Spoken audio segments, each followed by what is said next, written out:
Ado heta hojala si kano to bune ahoyi YouTuber mayam ama na mating pang chapodo da hoyi kona lorim dai hapage adu matang do aduga hujik aina si hapting da aina chada kani ai wakhanda nuai taba makti na te mayam na comment se ani thok point to sam have da hoyi mi mating pang chakanda hoina hoi camera gumba namaga pangba aduga camera namaga pang da ma leba da mayam je opinion ani thui simadi pot am lai tari aphaba phataba natraga tawba tawdaba adigi kahani main thokani adum sidi dum laini na khale daina ahamba da haningi se mi mateng pang chakanda camera tawba tawdaba sigi wari tongama si toka kanda aina haina adukanda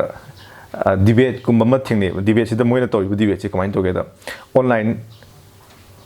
like tamba maga adigi online tamdaba hoi class tak pase kayani offline hai tamine class to bosiga online phone to bosiga sing matang debate to gi thaina adubu ain hujik si pusalai ji kai no da hujik ti corona lebnina yumda online da am loi tawre maximum loi tawre adudi matam da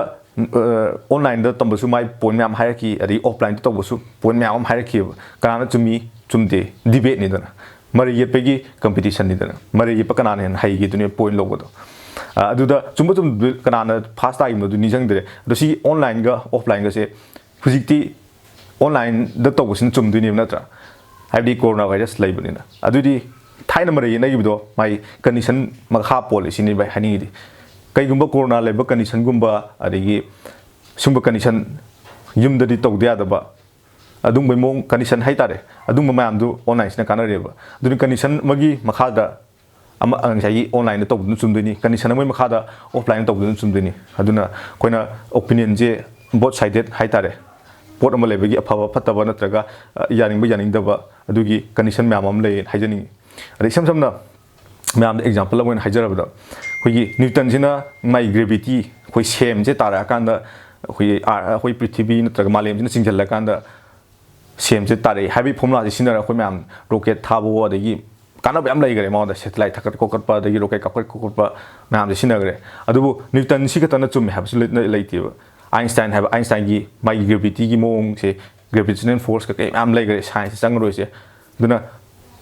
Einstein gi su mai obo version ma puthoreba adu Einstein na chum haidora adigi newton sina chum haidora condition gi makha pole haijaning ne bside thaina newton hot kanda mana aham hodurok po oita su mai condition do le fulfill tom do bi ai adu Einstein habam su tholeba adigi anoba tholaisina koi Bohr ka kai am lai do quantum mayam boring di chu bune science je do chu marak am thad haijara gi si point jam haijaning ba khoi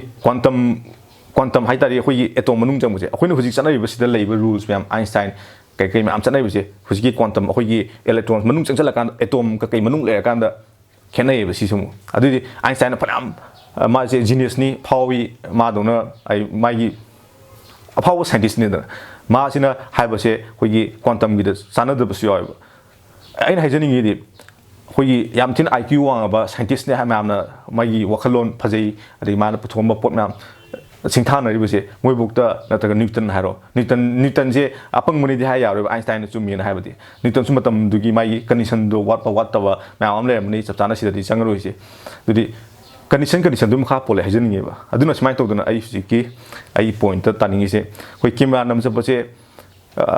ꯃꯤ ꯑꯃ accident ꯊꯣꯛꯑ ꯇꯥ ꯂꯩꯔꯀꯥꯟꯗ ꯃꯇꯦꯡ ꯄꯥꯡꯕꯒꯤ ꯃꯍꯨꯠꯇ camera ꯑꯃ ꯂꯩꯕꯗꯨꯗꯤ ꯑꯗꯨꯒꯤꯗꯨꯗꯤ ꯀꯩ ꯍꯥꯏꯅꯤ ꯃꯇꯦꯡ ꯄꯥꯡꯕ ꯅꯠꯇ꯭ꯔꯦ ꯀꯦꯃꯦꯔꯥ ꯑꯗꯨꯝꯕꯗꯨꯗꯤ ꯑꯩ ꯌꯥꯝ ꯊꯤꯅ ꯀ꯭ꯂꯤꯌꯔ ꯀꯠꯇ ꯃꯥꯗꯨ ꯂꯥꯜꯂꯦ ꯍꯥꯏꯅꯤꯡꯉꯤ ꯑꯗꯨꯒ ꯀꯩꯒꯨꯝꯕ ꯅꯠꯇꯕ ꯑꯩꯈꯣꯏ ꯖꯁ ꯑꯩꯈꯣꯏꯒꯤ ꯌꯨꯝꯗ ꯑꯋꯥ ꯑꯅꯥ ꯇꯥꯕ ꯂꯩꯇ ꯂꯥꯏꯔ ꯃꯇꯦꯡ ꯄꯥꯡꯕ ꯆꯠꯄꯁꯤꯗꯤ ꯏꯁꯝ ꯁꯝꯅ ꯑꯩꯈꯣꯏꯅ ꯍꯧꯖꯤꯛ ꯄꯥꯡꯖꯔꯤꯗꯨꯁꯨ ꯃꯤꯅ ꯍꯥꯏꯔꯛꯑꯀꯥꯟꯗ ꯅꯠꯇ꯭ꯔꯒ ꯁꯣꯁꯤꯌꯦꯜ ꯃꯦꯗꯤꯌꯥꯗ ꯎꯔꯀꯥꯟꯗ ꯃꯣꯏ ꯁꯨꯃꯥꯏꯅ ꯍꯥꯏꯗꯤ ꯁꯤꯒꯤ ꯀꯟꯗꯤꯁꯟꯗ ꯂꯩꯔꯦ ꯃꯣꯏꯁꯦ ꯃꯌꯥꯝ ꯃꯇꯦꯡ ꯄꯥꯡꯕ ꯍꯥꯏꯕꯗꯤ ꯃꯣꯏ ꯀꯩ ꯍꯥꯏꯅꯤ ꯃꯣꯏꯁꯦ ꯀꯩꯝꯇ ꯇꯧꯕ ꯉꯝꯗꯔꯦ ꯍꯥꯏꯕꯗꯤ ꯑꯋꯥ ꯑꯅꯥ ꯇꯥꯔꯦ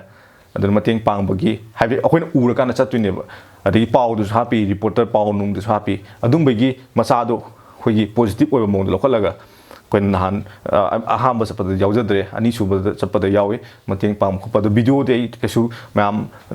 ꯀꯩꯅꯣꯗ ꯅꯝꯃꯒ ꯊꯥꯒꯠꯂꯝꯅꯤꯗꯤ ꯊꯥꯖꯗꯦ ꯚꯤꯗꯤꯑꯣ ꯅꯝꯗꯕ ꯍꯥꯏꯕꯁꯤꯗꯤ ꯑꯩꯈꯣꯏꯒꯤ ꯃꯇꯦꯡ ꯄꯥꯡꯉꯤꯕ ꯃꯤꯗꯣ ꯅꯝꯗꯕ ꯍꯥꯏꯕꯅꯤ ꯑꯗꯨꯒ ꯑꯩꯈꯣꯏꯅ ꯆꯠꯊꯣꯛ ꯆꯠꯁꯤꯟ ꯇꯧꯕ ꯑꯗꯨꯒ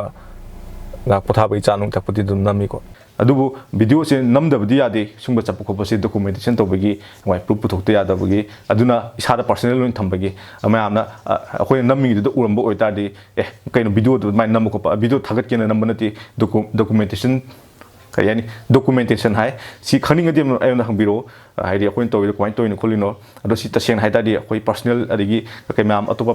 ꯄ꯭ꯔꯣꯁꯤꯖꯔ ꯍꯥꯏꯗꯤ ꯆꯠꯅ ꯀꯥꯡꯂꯣꯟ ꯃꯌꯥꯝ ꯑꯃ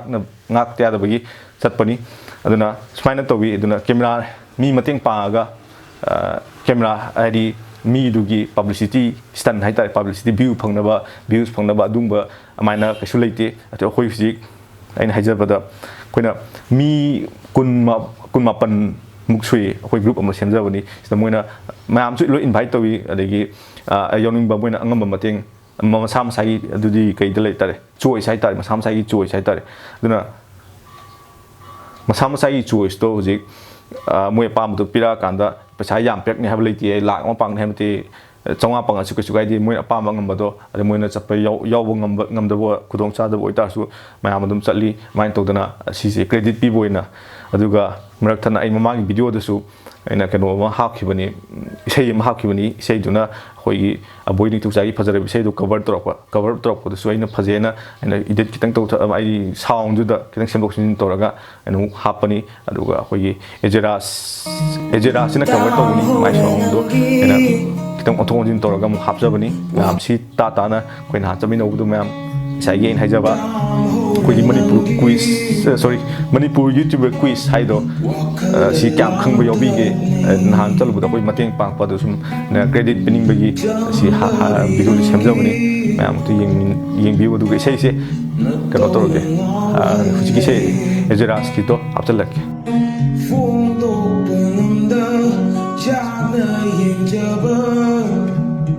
Hablare ihum tamoy nongda Hongdo pangamda Migeng afamday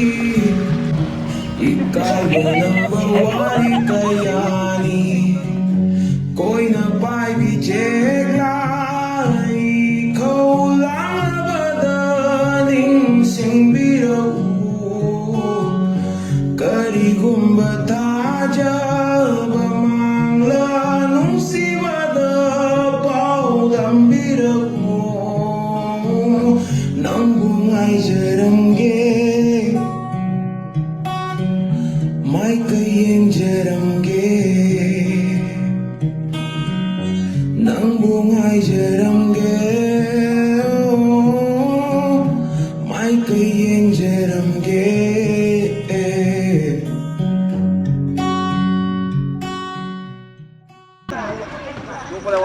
Đây đây.